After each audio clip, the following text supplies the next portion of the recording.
평화롭던 무주의 한 캠핑장에서 끔찍한 사건이 벌어졌습니다. 30대 부부가 안에서 쓰러진 채 발견됐는데요. 하지만 더 충격적인 건 현장에서 발견된 그들의 마지막 메시지였습니다. 오늘 사건 연구소의 키워드는 진실과 거짓입니다.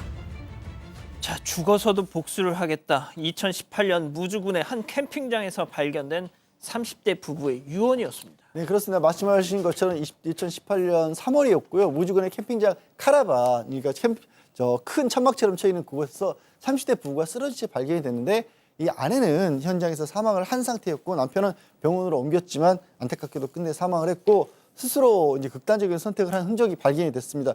뭐 사건은 아니었는데 문제는 그냥 뭐 배우자들 사이에서 아이 키우는 평범한 가정이었고 그리고 그날 밤에 경찰에 신고가 하나 들어옵니다. 남편의 가족인 시누이가 시간이 지나면 왜 이런 결정을 했는지 이해할 것이라고 예약 문자로 메시지를 보냈던 겁니다.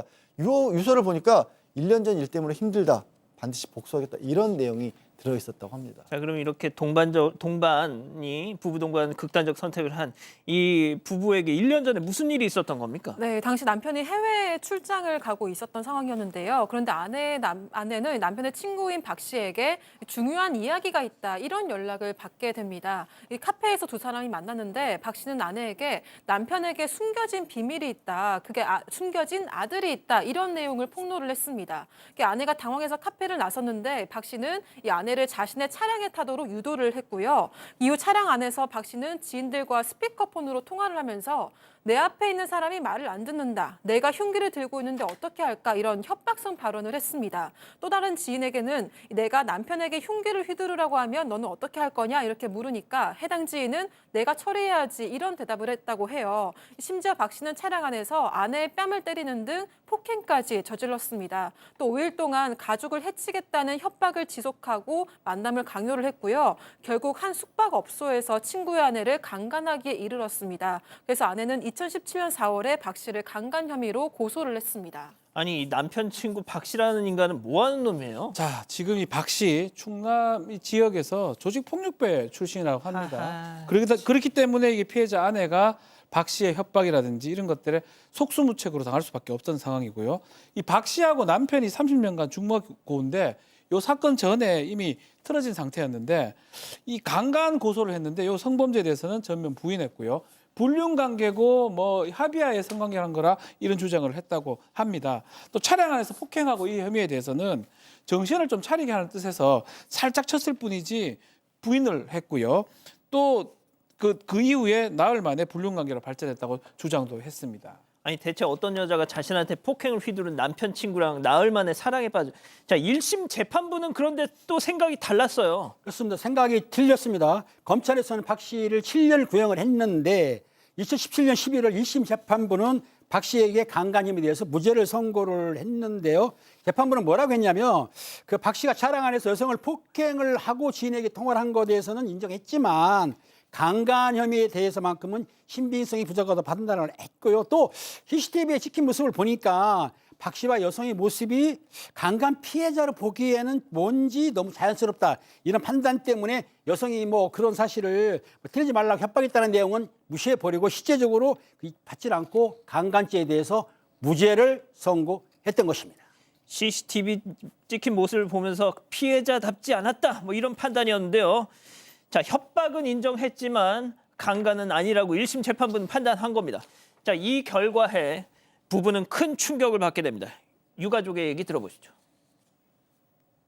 재판이 나왔는데 검사가 이제 구형을 7년 했는데 성폭행은 무죄가 되고, 그러니까 이제 처벌이 안 된 성소에 대한 불신, 사람들이 자기를 쳐다보는 그런 시선들, 그러면서 정신과에서 한번 치료도 먹었고. 자, 결국 억울함을 증명하고자 이 해서는 안 될 선택을 한 거예요. 네, 맞습니다. 그리고 유서를 13장을 남겼는데요. 여기서는 이제 가해자 박 씨에 대한 원망과 분노가 가득 담겨 있었습니다. 이 아내는 박 씨를 두고 무언의 살인자, 가정의 파탄자라고 지칭을 했고요. 당신의 간사한 세치어가 두 소녀를 고아로 만들었다. 여러 명의 눈에 피눈물을 흘리게 했으니 그 죄는 죽어서도 갚을 수 없을 거다, 이렇게 표현을 했습니다. 남편 역시도 죽어서라도 끝까지 복수하겠다, 기다리고 있어라고 절대 박 씨를 용서할 수 없다는 다짐을 적었다고 합니다. 복수를 하셨어야죠. 그러면 자, 그런데 당시 이 부부의 안타까운 죽음을 놓고 지역 사회에서도 뭐 말들이 많았다면서요. 이게 문제가 항소심에서도 무죄가 나왔던 겁니다. 그러다 보니까 자연스럽게 일부 저는 이렇게 말을 함부로 하시는 분들을 참 이해할 수가 없는데 아니, 2심에서도 강간은 무죄. 네, 그렇습니다. 하하. 그러니까 오히려 이게 지금 숨진 아내가 이 박 씨를 무고한 거 아니야 이런 얘기까지 나왔었고 그런 분위기가 어쩌면 이분들을 그런 극단적인 선택으로 몰지 않았나 싶은데 다행인 건 그나마 대법원에 가서 이 판결이 뒤집힙니다. 파기환송심에서 박 씨에 대해서 유죄가 나왔고요. 4년 7개월형 이렇게 따지면 징역형도 굉장히 낮습니다만 어쨌든 재판부가 이렇게 봤어요. 아니 피해자는 일관되고 구체적이고 이게 피해를 호소하고 있는데 가해자는 이 범죄를 인정했다가 부인했다 오락가락하고 무엇보다 저렇게 폭행이 나흘이 있었는데 그 나흘 뒤에 아까 그 지적한 것처럼 연인 관계로 갑자기 변해서 합의의 성관계를 가졌다 납득하기 어렵다라고 그렇게 판단을 했습니다. 박 변호사님, 만약에 1심이 진작부터 이건 강간이 맞다라고 판단을 했더라면 그렇죠. 저 두 분은 지금도 생존해 계실 것이고 저 두 분의 자녀, 그 두 아이들은 부모를 잃지 않았을 거 아닙니까? 그게 뭐 극단적 선택을 하게 된 뭐 무죄 때문에 했을 거라고 추정이 되는 그런 부분 아니겠습니까? 아마 이때부터 성인지 감수성 예컨대 그 피해자다움 요 부분을 굳이 우리가 강조하지 말자 아마 거의 첫 판결 아닌가 생각이 듭니다. 그래서 이제 그 후에 그러니까 CCTV 속의 그렇죠. 모습을 보면서 그거만 보고 무죄 판결하지 말고 전반적으로 좀 봐서 피해자가 꼭 이렇게 행동해야 되냐 이런 식으로 보지 말자라는 게 뭐 대법원 첫 판결로 보이고 어쨌든 간에 결과론적으로는 뭐 그 판결이 또 지금까지 계속 이어지고 있고 성범죄에서 이 성인지 감수성 이론 계속 적용되고 있는 그런 상황입니다. 그렇군요.